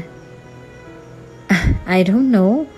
Mahina niyang saad, dahilan upang mas lalo lamang humigpit ang pagkakayakap sa kanya ng binata. Mas lalo lamang siya napaigik sa kinauupuan niya ng sandaling ibaon ni Luhens ang mukha niya sa tagiliran ng dalaga. Luhens, nakikiliti ako sa ginagawa mo. Sa ganito lang ako nagiging komportable, Nieves. Nang dahil sa sinabi nito, ay wala nang ibang nagawa si Snow kung hindi ang magkagat ng labi habang pinipigilan ng sariling dumaing sa ginagawa ni Luhens. Hindi nagtagal ay unti-unting gumapang ang mga kamay nito sa ilalim ng t-shirt na suot niya. Luhens, can I? Tanong nito. Dahilan upang lingunin niya ang binata na ngayon ay namumungay ng mga matang nakatingala sa kanya. Can I kiss you? Tanong nito. Nang dahil sa nararamdaman, para sa binata, hindi na siya nagdalawang isipan na yumuko rito upang halikan ng binata tulad ng request nito sa kanya. Hindi matukoy ni Snow kung paano niyang nagawa ang bagay na to. Bakit siya naririto ngayon sa ganitong klase ng sitwasyon? Oo, at mahal niya ang binata. Pero tama ba ito? Oo, kasal na silang dalawa. Pero mananatili pa rin bang tama lahat ng to? I'm sorry. Paghingi ng paumanhin ni Luhens bago niya niyakap ang dalaga ngayon ay walang ibang nagawa kung hindi ang ngumuso sa tanong niya. Hindi ko alam kung nasaktan kita. I'm sorry kung hindi ako naging marahan. Pwede bang huwag ka nang magbalik tanaw, Luhens? Tanong niya. Dahilan upang mas lalo lamang dumiin ang yakap sa kanya ng binata. Alam mo na ngang nakakahiya. Walang nakakahiya kung mahal mo ang isang tao, Nieves. And besides, it's okay to cry. Saad nito na namumula niyang ikinaiwas ang tingin. This is your first time kaya masakit talaga. Don't worry dahil sa mga susunod na pagkakataon, hindi na yan magiging masakit pa. Talagang may susunod ka pang pagkakataon na nalalaman, ha? Natatawang singhal ni Snow na ikinatawa nila. Nang gabing yon ay may nangyari sa kanila. Oo, masakit para sa kanya. Pero tulad nga ng sinabi ni Luhens, kung mahal mo ang isang tao, gagawin mong lahat ng kaya mong gawin para lang maibigay mo kung anong makakapagpasaya sa kanya. Kahit nasakit pa ang magiging kapalit nito. Nag-usap na kami ni Lola.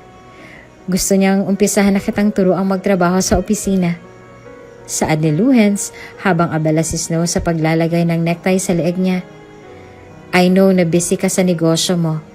But then mapagsasabay mo naman ang pagtatrabaho sa opisina at pag-handle sa negosyo mo kung gugustuhin mo. Kailangan ko lang talaga ng makakasama every time na may meeting kami. Kailangan na makakasama o baka naman natatakot ka na maagaw ako ng iba? Natatawang tanong ni Snow na ikinanguso ni Luhens. Sige, pag-iisipan ko ang tungkol sa offer na yan. Huwag mo nang pag-isipan, Nieves. Saad ni Luhens na ikinangiwi niya. Ako naman ang makakasama mo. Don't worry dahil hindi naman kita papagurin. Lumapit siya sa dalaga at bumulong sa tenga nito. Sa kama nga lang. Pilyo ka talaga. Natatawang reklamo ni Snow bago niya sinuntok sa balikat si Luhens na ikinatawa naman ito. Nabanggit ni Snow ang tungkol sa kanilang dalawa ni Luhens kay Amber. Kaya naman hindi mapagsidla ng saya sa mukha ni Amber nang malaman niya ang tungkol dito. Mabilis nga lang na nabura ang tuwang iyon nang sinabi ni Snow na hindi na siya gaanong mananatili sa store ngayon, lalo na sa trabahong inaatang sa kanya ni Luhens.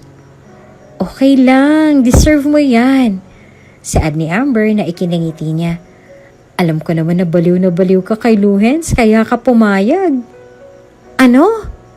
Sa halip na sumagot ay wala nang ibang nagawa si Amber kung hindi ang matawa na lang.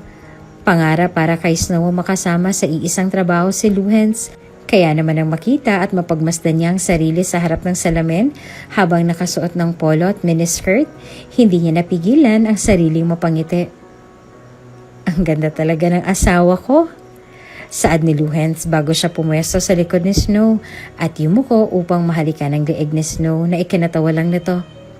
Tulad ng nakagawian, magkasabay silang pumasok sa loob ng pinagtatrabahuhan ni Luhens. Nung una ay nagulat pa siya nang makita niyang nagsiyukuan ang mga empleyado roon nang makita nilang pumasok si Luhens kasama siya.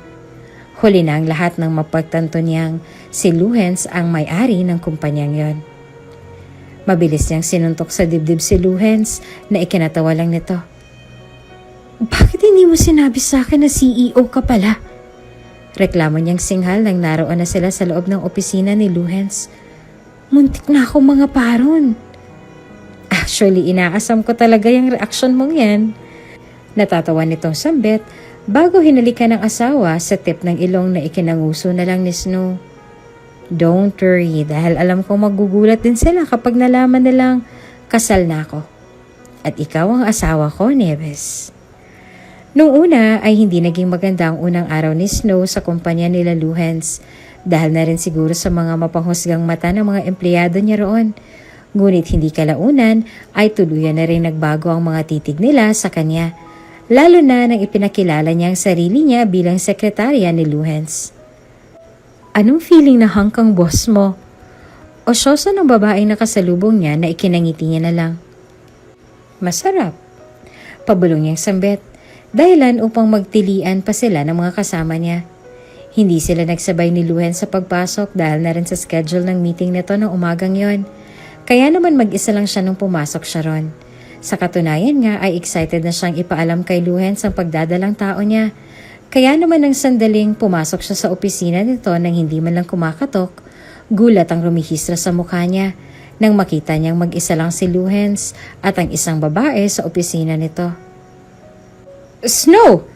tawag ni Luhens bago siya tumayo sa pagkakaupo niya at binigyan ng nagbabantang tingin si Melissa. "Tapos na tayo, Miss Manzano. Pwede ka nang umalis." "Okay then," sagot niya sa binata bago ito tumayo at lumakad patungo sa direksyon ni Snow. Ngumisi pa muna siya sa sekretarya nito bago nagdesisyong lumabas ng opisina niya. Alam ni Melissa na may relasyon ng dalawa. Hindi man kalat sa opisina ni Luhens ang tungkol sa kanilang dalawa ni Snow, may ideya naman si Melissa na ito nga ang asawang itinatago ni Luhens. Isa lang ang paraan upang makumpirma niya iyon. Ang sabi sa source na nakarating sa kanya ay may food allergy si Snow at makukumpirma niya lang iyon kung papainan niya ng mani ang pagkain nito.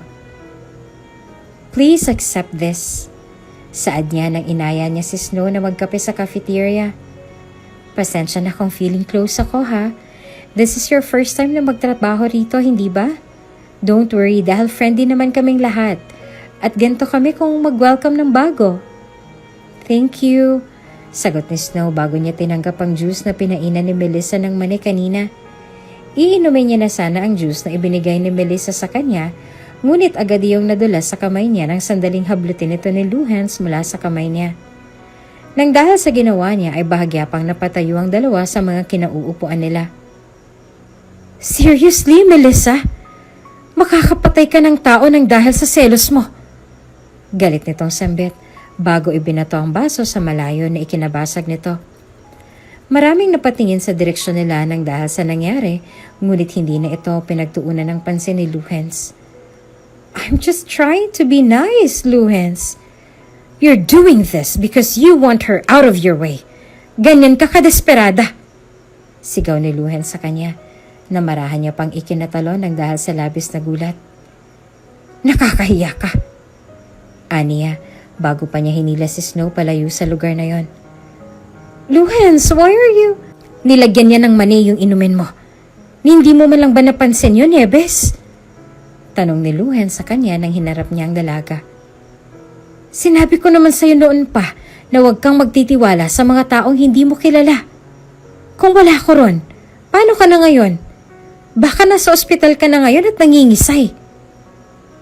"Are you mad?" tanong ni Snow dahilan upang malalim siyang bumuntong hininga ng dahil sa frustration. Luhens! No, baby, no. Saad nito bago niya hinawakan sa magkabilang braso ang dalaga na ikinanguso lang nito. Pasensya ka na kung nagtaas ako ng boses sa'yo.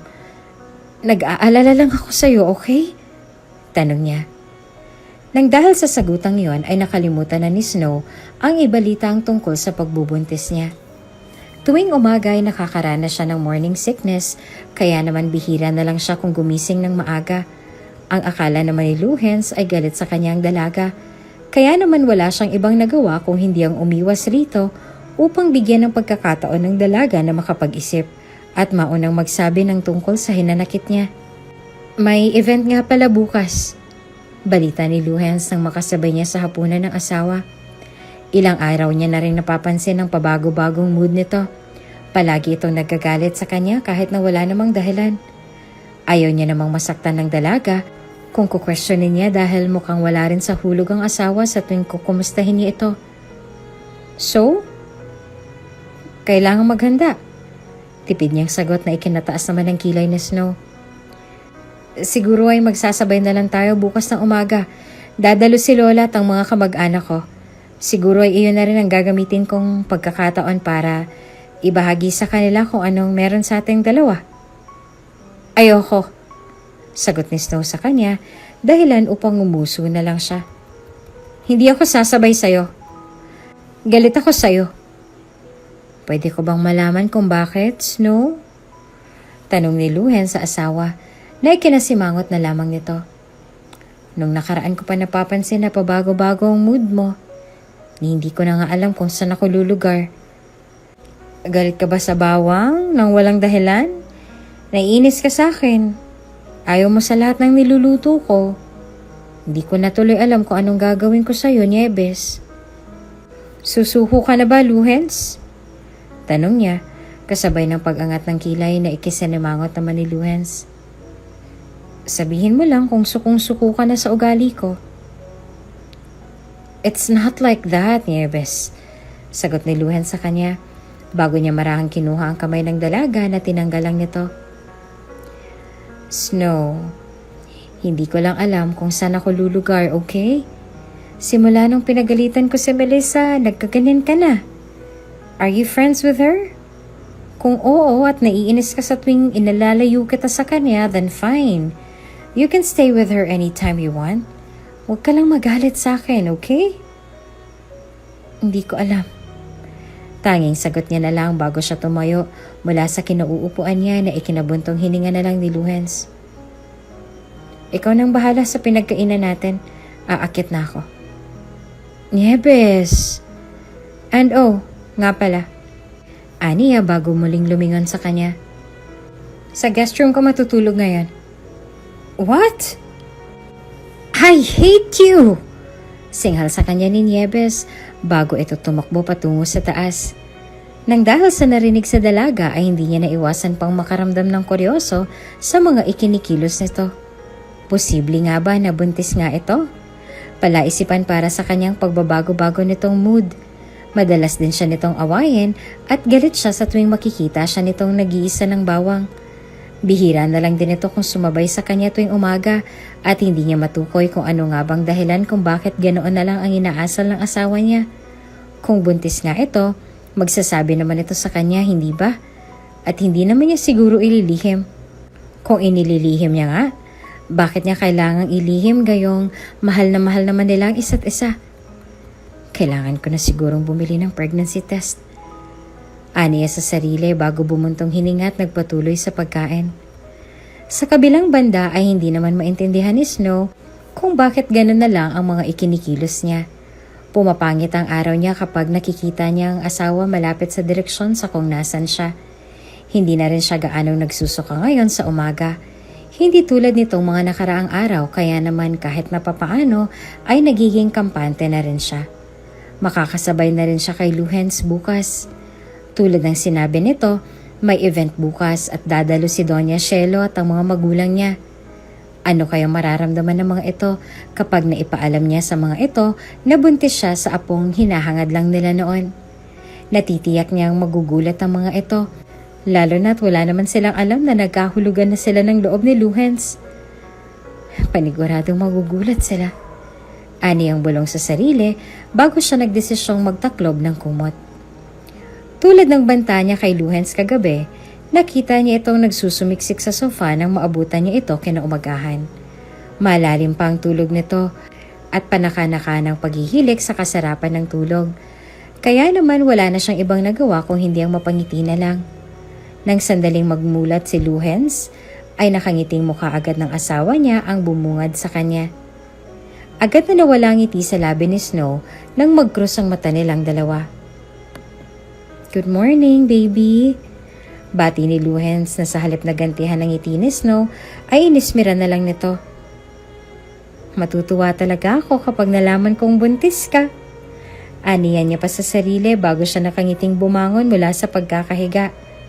Sa biyahe papasok sa trabaho ay panay ang pagpitik ni Snow sa kanya, lalo na sa tuwing sumasayad ang braso niya sa balikat nito.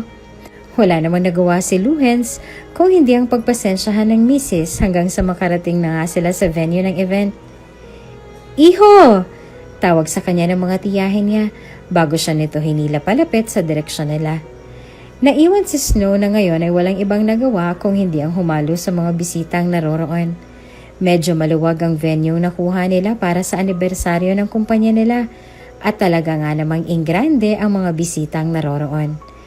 May mga empleyado naman siyang nakilala at nakakilala sa kanya, ngunit sa halip na humalo sa crowd wala siyang ibang nagawa kung hindi ang magpatuloy sa paglalakad hanggang sa makarating na nga siya sa poolside.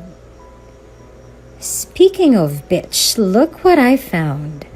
Saad ni Melissa sa kaibigan habang nakatitig sa babae ngayon ay mag-isa lang na naglalakad sa poolside na animong ignorante. "I really hate her." Hindi mo masisisi si Luhens kung magmamahal siya ng iba, Melissa? Kasi in the first place, ikaw ang naunang nag-cheat sa relasyon yung dalawa. Sagot ng kaibigan niya, dahilan upang kunot noong lumingon sa kanya si Melissa. "Yes, kaibigan kita, Melissa. But I can't hate someone just because you hate them. Susuportahan kita, pero hindi sa gantong paraan. Una sa lahat, I cheated on him because bobo siya. Niwala na siyang oras sa akin dahil sa trabaho niya. Pangalawa, nag-reach out ako sa kanya to apologize. Pero anong ginawa niya? Pinagtabuyan niya ako palayo. Nerim.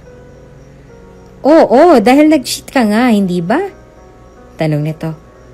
Anong gusto mong gawin ng tao? Buong puso kang tatanggapin kahit na niloko mo na siya. Hindi lahat ng tao tulad ng ex-boyfriend mo, no? So, sinong kinakampihan mo ngayon? Wala akong kinakampihan, Melissa. Pero kasi sa tono ng pananalita mo, para bang botong-boto ka kay Luhens.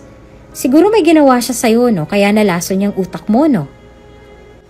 What are you saying? Tanong ng kaibigan niya bago ito suminghal at natawa ng dahil sa mga naiisip ni Melissa.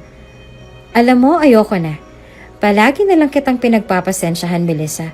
Napupuno na rin ako sa'yo. Saad nito bago siya nito tinalikuran at humalo sa mga taong naroroon. Galit na nilingon ni Melissa si Snow mula sa malayo. Wala na siyang ibang mapagbuntunan ng galit kung hindi ang babaeng yon. "Snow!" Tawag ni Luhens sa kanya mula sa malayo. Medyo maraming taong nakaharang sa daan niya, kaya naman naging pahirapan para sa kanyang paglalakad patungo sa direksyon ng dalaga. Maya-maya lang ay nakarinig na sila ng sigawan malapit sa poolside. Tanaw niya sa malayo si Melissa na ngayon ay galit na nakatingin sa pool at nang makita niyang nawala si Snow sa kumpol ng mga taong naroroon, doon na siya napamura ng dahil sa labis na galit. "May nalulunod sa pool! Tabi!" Sigaw niya bago siya tumalon sa pool at sinubukang sagipin si Snow na ngayon ay tuluyan ang nawala ng malay at animong namumutla pa. Hindi naman nag-atubili ang mga naroon na natulungan si Luhens na maialis sa pulang walang malay na babae. Hindi naman ito tuluyang nalunod. Isang marahang tapik ang ginawa niya sa pisngi ni Snow bago siya tumingin sa mga empleyadong naroroon. "Tumawag kayo ng ambulansya!" "Pero sir, ang sabi ko tumawag kayo ng ambulansya!" Utos niya sa mga naroroon bago siya umalis sa pagkakaluhod sa harapan ni Snow at agad na hinawakan sa braso si Melissa, na ngayon ay walang ibang nagawa kung hindi ang nagugulat na lumingon sa kanya. Talagang pinupuno mo ako, no? Wala akong ginawang masama sa kanya, Luhens. Tinulak mo siya. No? Sigaw ni Melissa bago niya tinanggal ang kamay ni Luhens na nakahawak sa braso niya. Nawalan siya ng malay at aksidente siyang bumagsak sa pool. Hindi pa ako nakakalapit sa kanya nang mawalan siya ng malay, Luhens. Believe me, wala akong ginagawang masama sa kanya. Nawalan siya ng malay. Totoo po ang sinabi niya, sir. Saad ng empleyadong naroon na nakasaksi sa nangyari. Hindi niya po tinulak yung babae. Kusa po siyang nawalan ng malay. Totoo po. Segunda naman ang isa. Sa halip na makipagsagutan sa mga naroon, ay walang ibang nagawa si Luhens kung hindi ang humakbang palapit sa dalaga na ngayon ay natatakot ng nakatitig sa kanya. Sa susunod na makita kitang umaaligid sa asawa ko, hindi na ako magdadalawang isip na patulan ka, Melissa. Banta niya sa dalaga na narinig ng lahat. Asawa ni Sir Luhens si Nieves? Gulat na tanong ng lahat na hindi niya pinakinggan. Nangihinang binuksan ni Snow ang mga mata niya at ang puting ilaw sa kisame kaagad ang bumungad sa kanya. Nangangalay ang kamay niya nang sandaling sinubukan niyang itaas ito. May nakakabit ding aparato sa kamay niya na marahang pang ikinaangat ng kilay niya. Gising ka na, anak! Gulat at naiiyak na saad ng nanay niya bago siya nito hinawakan sa kamay. Anong nararamdaman mo, anak? Anong nararamdaman mo? Sabihin mo kung anong nararamdaman mo sa akin, anak. Are you okay?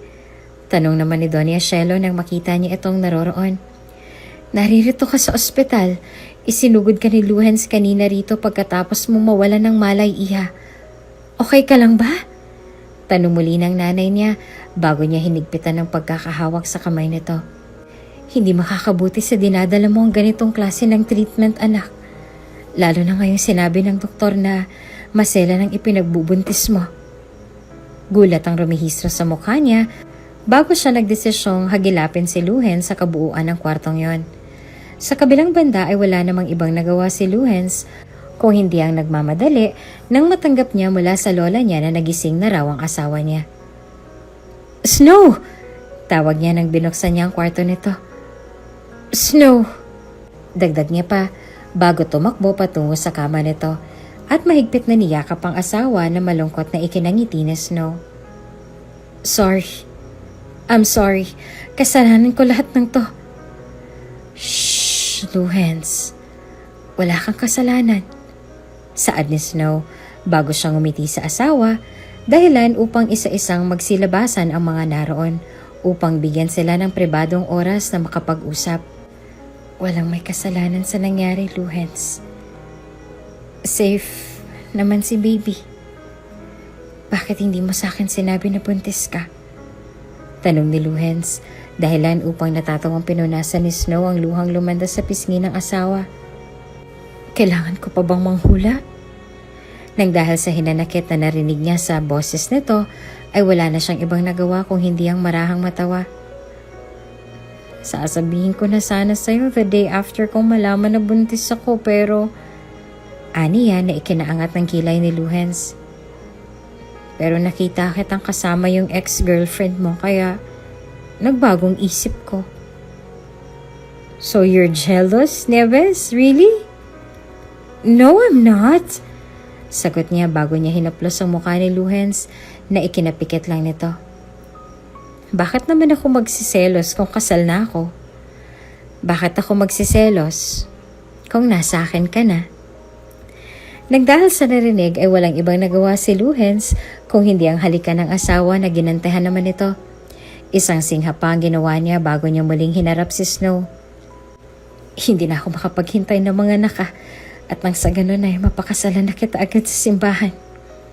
Aniya bago niya muling hinalikan ng asawa na ikinatawa naman ni Snow.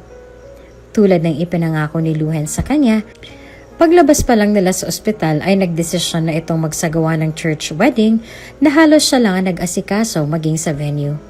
Tuwang-tuwa naman ang bumakas sa mukha ng mga magulang ni Snow at sa lola ni Luhens nang mapagtantong tama lang ang desisyong ginawa nila.